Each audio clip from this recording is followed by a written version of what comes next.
Bien, après le tableau de variation, on doit traiter encore de 3 petites questions. Avec l'annexe C, donner un titre graphique. Alors, il faut se souvenir qu'on étudie toujours un événement en fonction d'un autre.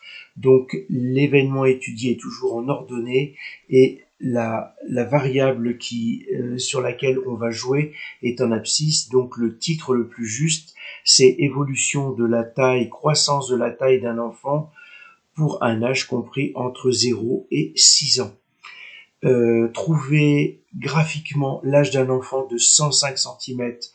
Donc graphiquement, la lecture fait qu'on va aller rechercher l'antécédent et voir que la valeur est de, les données sont à droite, donc de 4,4 ans, mais ça ne tombe pas juste, et donc il va falloir donner cela en fonction, sous la forme d'un encadrement.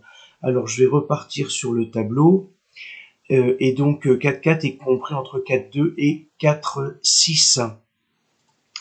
Alors, je vais écrire que la valeur 205 est comprise entre f de 4,2 et f de 4,6, puisque c'était à peu près 4,4.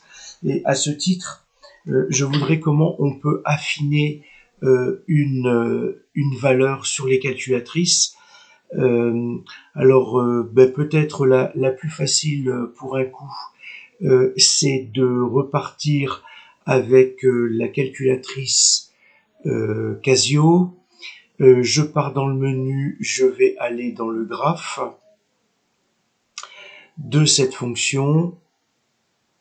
Alors je n'ai rien du tout parce que la fenêtre n'est pas assez importante, donc je vais prendre du moins 2 à 10 avec un pas de 1.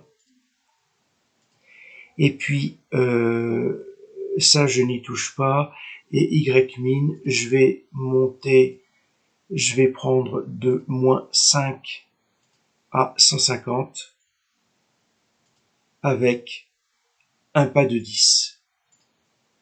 Voilà. Et là, je vais obtenir quelque chose. Voilà, j'ai ma courbe. Et donc ici, maintenant, qu'est-ce que je vais aller faire? Je vais aller chercher dans le graph solver la valeur de x, me semble-t-il. Donc si, voilà, on me demande de rentrer y, donc si je rentre 105, eh bien la calculatrice me dit que l'antécédent c'est exactement 4,352. Comment est-ce que je pourrais faire avec Texas? Vous voyez que ici, je me retrouve, j'ai bien la bonne fonction, normalement oui, hein. Alors je vais enlever celle-ci, elle n'a plus lieu d'être. Je demande le graphe. Et non, c'est pas le graphe, c'est par la table que je vais y arriver. Et par la table, comment est-ce que je vais faire? Eh bien, je vois que c'est à partir de 4. On sait qu'on est à 4,4. Donc, je vais faire un début de table à 4,4. Et puis, je vais prendre un tout petit pas. Et de cette manière, quand je vais aller dans la table, alors 4,4 c'est un tout petit peu élevé, donc je vais pouvoir remonter, puisque c'est 105 exactement, et vous voyez que 105, je vais l'avoir ici à 4,4.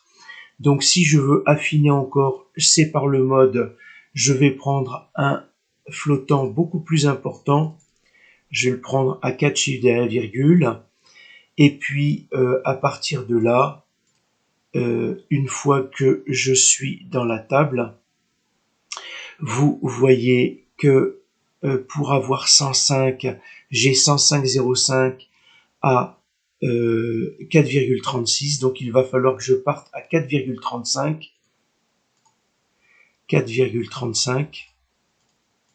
avec un pas de 0,01. Et comme de cette manière-là, je vais arriver à affiner et puis à avoir des valeurs les plus justes possibles. Et vous voyez que ici, je suis avec des valeurs 205, donc qui sont proches. Et puis, on voit que on est bon à partir du moment où on est au centième, voire au millième. Voilà.